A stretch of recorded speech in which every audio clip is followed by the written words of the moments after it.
اللہ تبارک و تعالی قرآن پاک میں اپنے بندوں سے بات کرتا ہے۔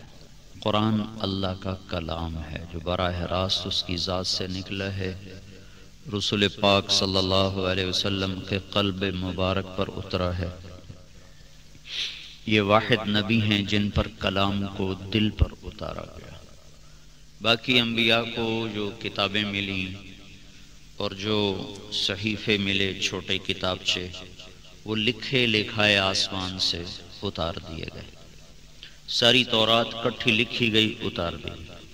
ساری زبور لکھی لکھائی اتار دی گئی۔ انجیل کو آسمانوں پہ لکھوایا گیا، زمین پہ پکڑا دیا گیا۔ ابراہیم علیہ السلام کے صحیفے، شیث علیہ السلام کے صحیفے اور جتنے بھی انبیاء پر چھوٹے چھوٹے کتابچے آئے، وہ سارے آسمان پر لکھے گئے، ہاتھ میں پکڑائے گئے۔ کلام اللہ قرآن، اس کو جب اتارا گیا لکھ کے نہیں اتارا گیا، اس کو براہ راست نزل بہ الروح الامین، اسے روح امین لے کر آئے ہیں۔ اور بھیجا کس نے ہے؟ انہ لتنزیل رب العالمین، یہ رب العالمین کے خزانوں سے، اس کی ذات سے نکلا ہوا کلام ہے۔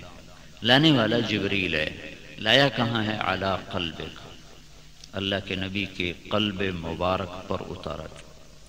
قرآن میں کتنی طاقت ہے! ایک حدیث میں آتا ہے اگر اللہ تعالیٰ قرآن کو جیسے اللہ کے نبی کے سینے پر اتارا، ایسے اگر اتارتا لوح محفوظ پر، تو لوح محفوظ کے ٹکڑے ٹکڑے ہو جاتے۔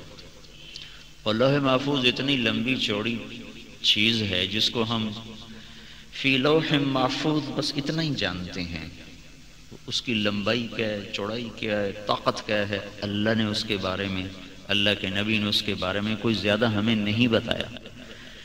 لیکن یقیناً اس کی لمبائی چوڑائی کو اللہ کے سوا کوئی نہیں جانتا۔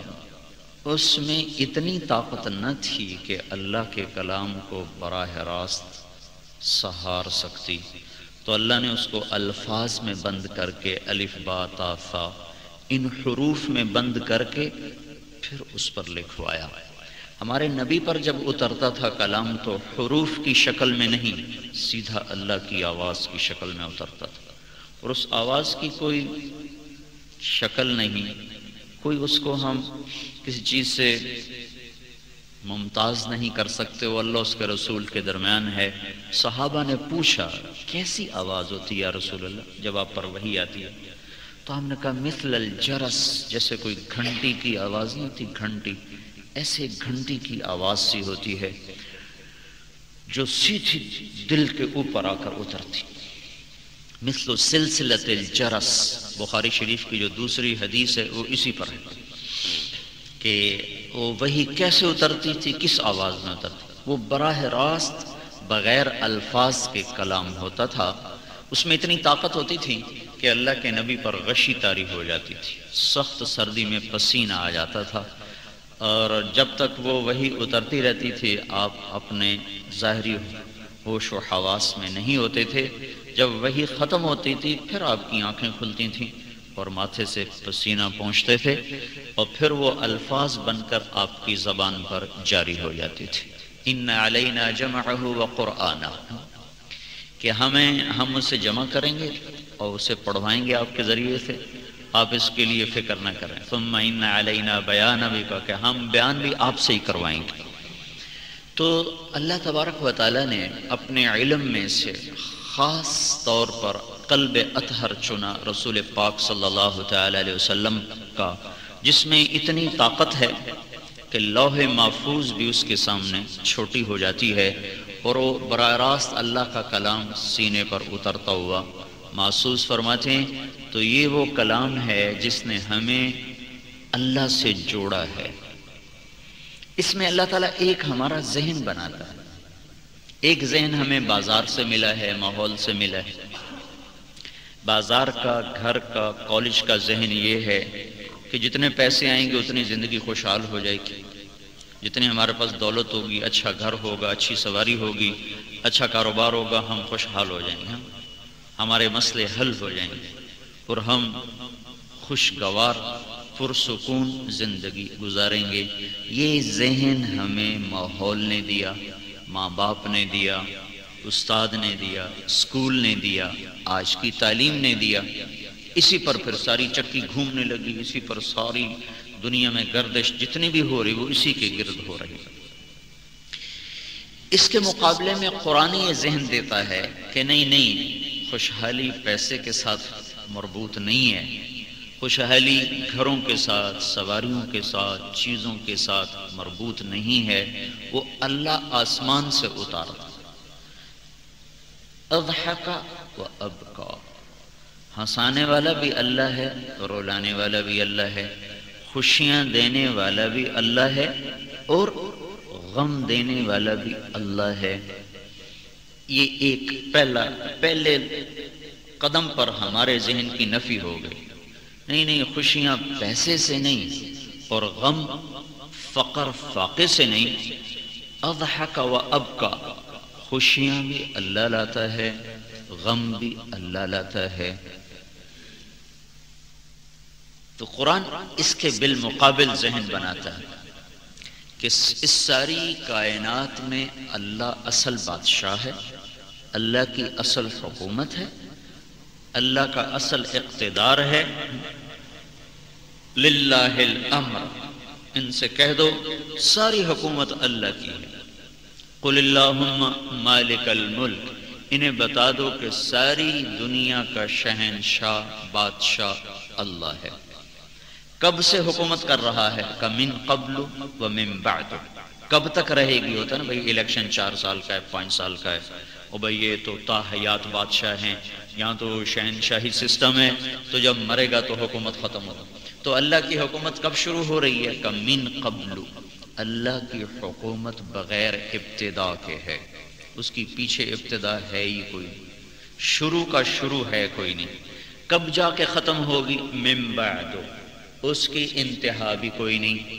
للہ الامر، انہیں بتا دو کہ صرف اللہ ہی کا امر چلتا ہے، اللہ ہی کی حکومت ہے جو ابتدا سے بھی پاک ہے اور انتہا سے بھی پاک ہے۔ پھر بادشاہ لوگ اپنی طاقت تقسیم کرتے ہیں، سپہ سالار کو کچھ طاقت ملتی ہے، کچھ وزیر اعظم کو ملتی ہے، کچھ وزیر کو ملتی ہے، کچھ مشیر کو ملتی ہے، کچھ آگے عہدیداران کو طاقت تقسیم کی جاتی ہے۔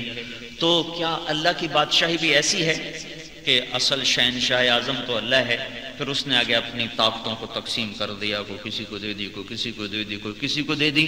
تو اللہ تعالیٰ نے اس کے جواب میں ارشاد فرمایا ان القوۃ للہ جمیعا، ساری طاقتیں اللہ کے اپنے ہاتھ میں ہیں، کسی کو اس نے کوئی طاقت نہیں دی، کسی کو کوئی اختیار نہیں دیا، کہیں کوئی نظر آیا تو پیچھے اللہ نے دیا ہے۔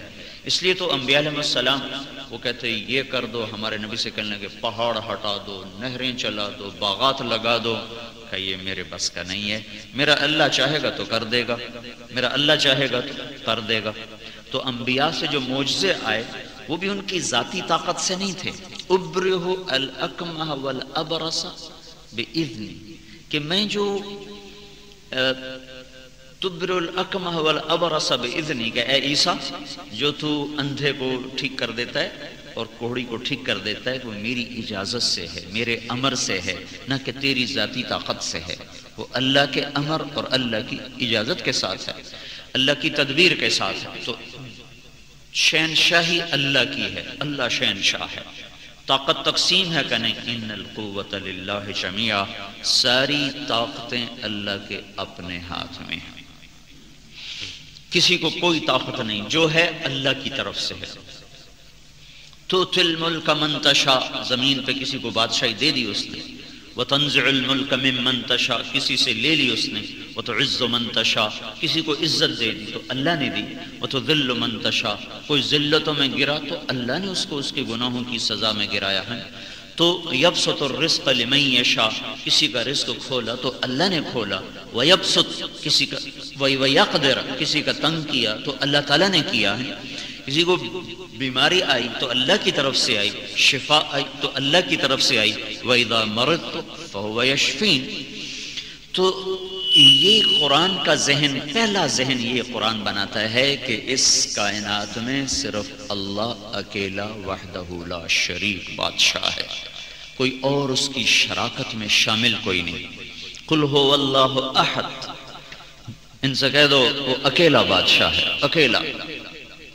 اکیلے کا مطلب یہ ہے کہ وہ تنہا تمہارے سارے کام بنانے والا ہے، تنہا تمہاری ساری ضرورتیں پوری کرنے والا ہے، تنہا تم سب کی سننے والا ہے۔ وَأَسِرُّوا قَوْلَكُمْ أَوِ اجْهَرُوا بِهِ، زور سے بولو، آہستہ بولو، إِنَّهُ عَلِيمٌ بِذَاتِ الصُّدُورِ، وہ تمہارے سینے کے بھید بھی جانتا ہے۔ وَنَعْلَمُ مَا تُوَسْوِسُ بِهِ نَفْسُ، جب تم ہونٹ سی لیتے ہو، زبانیں بند کر لیتے ہو اور دل ہی دل میں پتہ نہیں کیا کیا کہتے رہتے ہو، تو اللہ تعالیٰ فرما رہے ہیں تمہارا رب وہ بھی سن رہا ہوتا ہے۔ کبھی تمہارے دل کی دھڑکنوں میں غلط خیال اٹھ رہے ہوتے ہیں، کبھی اچھے اٹھ رہے ہوتے ہیں، کبھی تم گندی باتیں سوچتے ہو، کبھی اچھی سوچتے ہو، کہ وہ ساری تمہارا رب سن رہا ہوتا ہے، جان رہا ہوتا ہے۔ وہ سننے کے لیے ہمارے ہونٹ ہلانے کا وہ محتاج کوئی نہیں ہے۔ قل هو اللہ احد، ان سے کہہ دو وہ اکیلا ہے، احد۔ اکیلا کیوں ہے؟ ہم تو اکیلے رہ نہیں سکتے۔ پھر اکیلا ترجمہ نہیں، احد کا ترجمہ ہے یکتا، یکتا، ایسا ایک جس کا دوسرا بن نہ سکتا ہو، ایسا اکیلا جس کا دوسرا بن نہ سکتا ہو۔ ان سے کہہ دو وہ یکتا ہے۔ کیوں ہے؟ کہ اللہ الصمد، بے نیاز جو ہے، اسے کسی کی ضرورت ہی کوئی۔ یا ایھا الناس انتم الفقراء، تم فقیر ہو، واللہ هو الغنی، اللہ غنی ہے، ان یشاء یذھبکم، تم سب کو مٹا دے، اسے کیا تکلیف، اسے کیا کوئی مشکل پیش آتی؟ انتم تزرعونہ ام نحن الزارعون، جتنے پھول پھل کھیتیاں ہیں تمہارے رب کا نظام ہے۔ انتم انزلتموہ من المزن ام نحن المنزلون، بادلوں سے برستا ہوا پانی، دریاؤں میں بہتا ہوا پانی، سمندروں میں جمع پانی، چشموں سے ابلتا ہوا پانی، آبشاروں سے گرتا ہوا پانی اور کنووں سے نکلتا ہوا پانی، یہ سب کا سب تمہارے رب کا بنایا ہوا ہے، تم نے تو ایک قطرہ بھی نہیں بنا سکتے ہو۔ انتم انشأتم شجرتها ام نحن المنشئون، یہ لکڑی میں آگ اور پیٹرول میں آگ اور گیس میں آگ اور تیل میں آگ اور چولہے کی آگ، یہ سب تمہارے رب نے بنائی ہے۔ بجلی میں آگ، بادلوں کی آگ، یہ سب تمہارے رب نے بنائی ہے، تم تو ایک چنگاری نہیں بنا سکتے ہو۔ اللہ الصمد، بے نیاز، اسے کسی کی ضرورت کوئی نہیں، تم ہو ضرورتوں کے محتاج۔ تو اچھا اللہ بے نیاز کیوں ہے؟ کہ لم یلد ولم یولد، نہ اس کا کوئی اوپر سلسلہ ہے نہ نیچے سلسلہ ہے، نہ اوپر ماں باپ ہے نہ نیچے اولاد ہے، اوپر ماں باپ نہیں نیچے اولاد نہیں، اسے کسی کی ضرورت نہیں، وہ اکیلا اور یکتا ہے۔ جو اللہ احد بھی ہو، صمد بھی ہو، لم یلد بھی ہو، لم یولد بھی ہو، اس کا یہ دعویٰ قبول ہونے کی طاقت رکھتا ہے، اور قبول ہونا کرنا ہی پڑے گا کہ وَلَمْ يَكُنْ لَهُ كُفُوًا أَحَدٌ، پھر اس جیسا کوئی نہیں ہے، اس جیسا کوئی نہیں ہے۔ تو یہ قرآن نے یہ ذہن بنایا ہے کہ لِلَّهِ الْأَمْرُ مِنْ قَبْلُ وَمِنْ بَعْدُ إِنَّ الْقُوَّةَ لِلَّهِ جَمِيعًا، اور قُلِ اللَّهُمَّ مَالِكَ الْمُلْكِ، اور قُلْ هُوَ اللَّهُ أَحَدٌ، کہ اکیلا شہنشاہ ہے، ساری طاقت کا مالک ہے، ساری حکومتوں کا مالک ہے، سارے نظام انتظام کا مالک ہے۔ مزید ایسے ویڈیوز کے لیے ہمارا چینل سبسکرائب کیجیے۔